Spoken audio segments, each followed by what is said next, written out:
Hello everyone, there is Anjali Gupta, Assistant Professor in RK College of Pharmacy, Prayagraj. So today I am going to discuss about different types of the inflammation कि inflammation कितने types के होते हैं। इससे पहले हमने introduction इन्फ्लामेशंस के पढ़े हैं, क्या साइन हैं इन्फ्लामेशंस के, कि जो जब इन्फ्लामेशन होता है बॉडी में तो क्या क्या साइंस आपको दिखते हैं, लाइक रेडनेस हो रही है उस पर्टिकुलर इन्फ्लामेट एरिया पे, वहाँ पे टेम्परेचर राइज हो रहा है एंड वहाँ पे पेन का सेंसेशन हो रहा है। देन वहाँ पे क्या हो रहा है कि आपका रेडनेस था, रेडनेस के बाद आपका क्या था, देख लेते हैं एक बार। Redness, swelling, heat and pain, ये चार आपके सिम्टम साइंस हैं किसके, इन्फ्लामेशन के। तो आज हम बात कर रहे हैं डिफरेंट टाइप्स ऑफ इन्फ्लामेशन। ये डिफरेंट टाइप्स ऑफ इन्फ्लामेशन को हम कई पैरामीटर्स के बेस पे, कई पैरामीटर के बिहाफ पे इसको डिवाइड करते हैं। सबसे पहले जो पैरामीटर है एक्सॉर्ट्स। एक्सॉर्ट्स मतलब होता है कि एक्युमुलेशन, कुछ एक्सूड्स होना, कुछ उसका एक्युमुलेशन होना एक्सूड्स के आधार पे। फर्स्ट वन है जैसा कि फाइब्रिनस एक्सूडेस। फाइब्रिनस एक्सूडेट में क्या है, if refer to accumulation of the fibrin, अगर फाइब्रिन प्रोटीन का फाइब्रिन का एक्युमुलेशन हो रहा है resulting from the increase vascular permeability. जब फाइब्रिन का एक्युमुलेशन होगा तो ये क्या लीड करता है कि वैस्कुलर परमेबिलिटी को बढ़ा देते हैं due to the injury of the epithelium basement membrane and subsequent leakage of the plasma protein including fibrinogen. जो आपके एपिथेलियम की बेसमेंट है वहां पे क्या हो रहा है कि इंजरी की हो जाने की वजह से वहां पे लीकेज हो जाता है। जब ये लीकेज हो जाता है कि वहां पे वैस्कुलर की परमेबिलिटी इंक्रीज कर जाती है। नेक्स्ट आपका नेक्रोटाइजिंग इन्फ्लामेशन। इसमें क्या है कि it is characterised by the necrosis with usually small amount of the vascular and leucocyte contribution. यहाँ पे जो एक्युमुलेशन हो रहा है नेक्रोसिस सेल्स में वो किसका हो रहा है, small amount of the leucocytes and इस लिकोसाइट्स का क्या हो रहा है, आपका एक्युमुलेशन हो रहा है। नेक्स्ट है आपका सपरेटिव एक्सूडेट। सपरेटिव का मतलब होता है पस का formation. It is also called as a pus and it is composed of large number of the neutrophils and dead tissues called is cellular debris. जो डेड टिश्यूज होते हैं या डेड सेल्स होते हैं उसको हम लोग सेलुलर डेब्रिज बोलते हैं। ठीक है, डेब्रिज मतलब वेस्ट बोल रहे हैं तो इसका मतलब है कि वो टिश्यू जो डेड हो गई है, जिसका कोई यूज नहीं है, इसलिए हम उसको वेस्ट टिश्यूज बोल रहे हैं। तो यहाँ वेस्ट टिश्यूज ना बोल के हम क्या बोलेंगे, सेलुलर डेब्रिज बोलेंगे। ठीक है, ये जो सेपरेटिव एक्सूडेट है इसका मतलब है कि यहाँ पस का फॉर्मेशन होता है। It is a called as a pus and is a large number of the neutrophils. यहाँ पे न्यूट्रोफाइल्स का नंबर बहुत ज्यादा लार्ज होता है। जब ये जो पस का फॉर्मेशन होता है, न्यूट्रोफाइल्स सेल्स जो होती हैं आपके ब्लड में उसका कंपोजिशंस बढ़ जाता है, वो उसका फॉर्मेशन बढ़ जाता है। नेक्स्ट है आपका ग्रेन्युलेटर या ग्रेन्युलेमेटस एक्सूडेट। इसमें क्या है, it is the inflammatory response where macrophages predominate along with the more or the abundant lymphocytes, plasma and multinucleated giant cells। इसमें क्या होता है कि मैक्रोफेजेस और आपके लिम्फोसाइट्स के प्लाज्मा सेल्स में क्या हो जाता है, लेवल बढ़ जाता है ग्रेन्यूल्स फॉर्म में। इसको हम बोलेंगे ग्रेन्युलोमेटस एक्सूडेट। नेक्स्ट है आपका हेमोरेजिक इन्फ्लामेशन। हीमोरेजिक इन्फ्लामेशन में क्या है, इस केस में क्या होता है कि जो ब्लड के वेसल्स होते हैं वो काफी सीवियर इंजरी होते हैं, सीवियर इन्फ्लामेशन होते हैं किसमें, ब्लड सेल्स में, जिसकी वजह से क्या होता है कि हीमोरेजिक कंडीशन होती है। नेक्स्ट है आपका सीरस एक्सूडेट। सीरस एक्सूडेट में क्या, it is accumulation of the fluid relative rich in the protein body surface with little cellular infiltration. Serous exudation में क्या है कि उस पर्टिकुलर टिश्यू पे या ऑर्गन पे फ्लूइड का एक्युमुलेशन हो जाता है, वो फ्लूइड जिसमें कि रिच अमाउंट में प्रोटीन्स होती है। नेक्स्ट है आपका म्यूकॉइड एक्सूडेट। म्यूकॉइड एक्सूडेट में क्या है, basically it consist of the mucus as well as the variable number of the inflammatory cells. Mucoid exudate में क्या है कि जहां पे भी ये एक्सूडेट होगा आपका एक्युमुलेशन होगा वो इन्फ्लामेटरी सेल्स जैसे कि आपका इस जहाँ से हिस्टामाइन रिलीज हो रहा है, हिस्टामिनिक सेल्स हो गई और प्रोस्टाग्लैंडिन सेल्स हो गई, ये सब जो केमिकल रिलीज करने वाली सेल्स होती हैं उसका इन्फ्लामेटरी सेल्स क्या होगी वहाँ पे न्यूट्रोफाइल्स, ल्यूकोट्राइन्स है ना, ये सब क्या होगा कि आपके जो इन्फ्लामेटरी सेल्स हैं इनका एक्युमुलेशन होगा एज अ म्यूकस के फॉर्म में, ठीक है।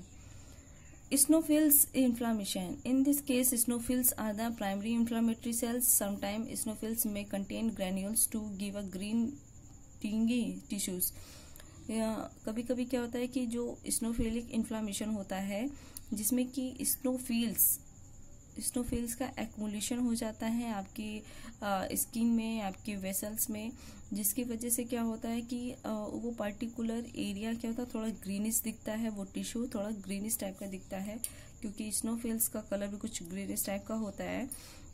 ये जो डिपोजिशन होता है ये तो आपके ग्रेन्यूल्स फॉर्म में इसका डिपोजिशन होगा क्योंकि eosinophil सेल्स है, ये eosinophil सेल्स क्या होता है ग्रेन्यूल्स के फॉर्म में इसका डिपोजिशंस करते हैं या एक्युमुलेशन करते हैं। नेक्स्ट बात करते हैं नॉन सपरेटिव इन्फ्लामेशन, मतलब है कि इसमें पस का फॉर्मेशन नहीं होता है। It is a microscopic diagnosis with the predominant mononuclear cells like lymphocytes and plasma cells. इसमें क्या हो गया, लिम्फोसाइट्स या प्लाज्मा सेल्स का एक्युमुलेशन होता है और मोनोन्यूक्लियर मतलब इसमें एक न्यूक्लियस वाले जो सेल्स होते हैं लिम्फोसाइट्स और प्लाज्मा सेल्स, इनका क्या होगा एक्युमुलेशन होगा, बट यहाँ पे पस का फॉर्मेशन नहीं होगा, इसलिए इसको हमने बोला है नॉन सेपरेटिव इन्फ्लामेशन। इस टाइप के इन्फ्लामेशन में ये हमने बात की थी किस पे, एक्सुडेट के आधार पे कि क्या एक्सुडेट हो रहा है उसके आधार पे हमने बात की इन्फ्लामेशन की। नेक्स्ट हम बात करते हैं अगर डिस्ट्रीब्यूशन के आधार पे देखा जाए तो इन्फ्लामेशन कितने टाइप्स के होते हैं। It indicate the location at the lessons, जो घाव हो रहे हैं, लेसन्स हो रहे हैं, वो डिपेंड करता है हमको जो है इन्फ्लामेशन को कैटेगराइज करने के लिए कि किस एरिया में, अगर कोई टिश्यू है, कोई ऑर्गन है, वहाँ पे अगर लेसन्स हो रहा है, घाव हो रहा है या किसी भी टाइप का जो है इंजरी हो रही है, उसके आधार पे इंजरी की वजह से जो इन्फ्लामेशन हो रहा है उसके आधार पे हमने इसको डिस्ट्रीब्यूशन के आधार पे, उसके लोकेशन के आधार पे हमने इन्फ्लामेशन को कैटेगराइज किया है। It is indicate the location at the lesions with an organ and indirectly how much it is affected. It is used both macro and microscopically. It may be focal, multifocal, local and extensive diffuse. अगर इस diagram के through समझिए, अगर यहाँ आपका क्या कोई ये सपोज कोई ऑर्गन है या टिश्यू है या सेल्स है, अगर यहाँ एक छोटी सी जगह पे अगर इन्फ्लामेशन हो रहा है या कोई किसी भी तरीके का घाव या लेसन्स है, उस लेसन्स की वजह से इन्फ्लामेशन हो रहा है, उसको हम क्या बोलेंगे, फोकल इन्फ्लामेशन। अगर एक ही टिश्यू पे, एक ही ऑर्गन पे कई जगह पे लेसन्स हो रहे हैं, कई जगह पे से हो रहे हैं, तो उसको बोलेंगे क्या हम, मल्टीफोकल इन्फ्लामेशन। अगर किसी ऑर्गन पे या किसी टिश्यू पे उसका 50% पार्ट इन्फ्लामेट हो गया है, 50% पार्ट्स में लेसन्स हो गए हैं, वहाँ पे ये 50% पार्ट्स उसका डैमेज हो रहा है ड्यू टू लेसन्स, उसको क्या बोलेंगे, लोकली एक्सटेंसिव इन्फ्लामेशन। कई बार आपके 2 नंबर के मार्क्स में ये पूछता है कि फोकल इन्फ्लामेशन, मल्टीफोकल इन्फ्लामेशन क्या होते हैं, लोकल, एक्सटेंसिव या डिफ्यूज इन्फ्लामेशन क्या होते हैं। तो डिफ्यूज इन्फ्लामेशन का मतलब ऑल ओवर आपका ये जो ऑर्गन है या पूरा आपका सेल्स है या टिश्यू है उसमें पूरी तरीके से लेसन्स हो जाना, घाव हो जाना या इन्फ्लामेशन हो जाने का हो जाएगा। इससे क्या बोलेंगे हम, डिफ्यूज इन्फ्लामेशन। फोकल इन्फ्लामेशन जो एक जगह हो, मल्टीफोकल जो कई जगह हो, लोकल दैट मीन्स कि 50% पर, डिफ्यूज मतलब पूरा का पूरा डिफ्यूज हो। ये आपका हो गया डिस्ट्रीब्यूशन के आधार पे। नेक्स्ट है आपका ड्यूरेशन के आधार पे कि ड्यूरेशन के आधार पे कितने टाइप्स के इन्फ्लामेशन हो सकते हैं। जैसे कि हमने इसको कैटेगराइज किया है एक्यूट इन्फ्लामेशन, सब acute, chronic and chronic active inflammation. देख लेते हैं हम प्री एक्यूट इन्फ्लामेशन। ये क्या होता है, बहुत ही शार्प इन्फ्लामेशन होता है, बहुत ही जल्दी वाला, जिसको हम बोलते हैं। प्री एक्यूट का मतलब होता है जल्दी वाला है ना। एक्यूट मतलब रिसेंटली, एक्यूट मतलब recently, very recent, it is a very recent, usually caused by the potent stimuli, किसी स्टिमुलाई की वजह से जो इन्फ्लामेशन हो रहा है। यहाँ पे क्या हो, कुछ मॉर्फोलॉजिकल चेंजेस होते हैं। ये इन्फ्लामेशन जो प्री एक्यूट है, ये बिटवीन 0 to 4 आवर के अंदर का इन्फ्लामेशन को हम क्या बोलते हैं, प्री एक्यूट इन्फ्लामेशन बोलते हैं। ठीक है। एक्यूट इन्फ्लामेशन ये लगभग आपके होते हैं 4 से 6 घंटे के लिए होते हैं, और ये जाते हैं 3 से 5 दिन तक।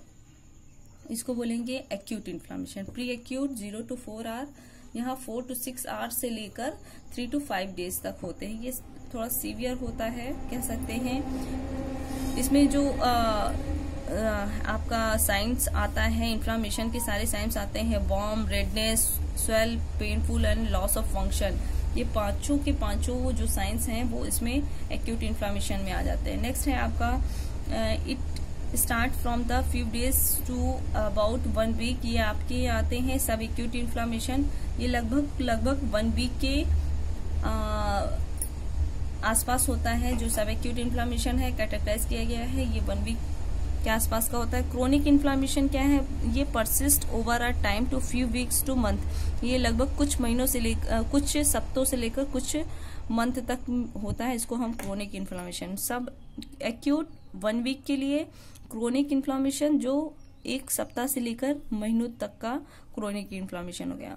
अब क्रोनिक एक्टिव इन्फ्लामेशन क्या है? क्रोनिक एक्टिव इन्फ्लामेशन है कि रिपीटेड ओवरलैपिंग एपिसोड का मतलब हुआ यहाँ पे, it can be due to the repeated overlapping episode. अब जो ये जितनी भी इन्फ्लामेशंस हैं आपके, pre acute, acute, sub acute, chronic, इसके बाद क्या हो रहा है कि ये ओवरलैप हो रहा है। ये जो लेसन्स है या फिर घाव है या इंजरी है, उसकी वजह से जो इन्फ्लामेशन हो रहा है वो कई सालों तक, यहाँ क्या हो रहा है, क्रोनिक एक्टिव मतलब है कई सालों तक इनका ओवरलैपिंग हो रहा है।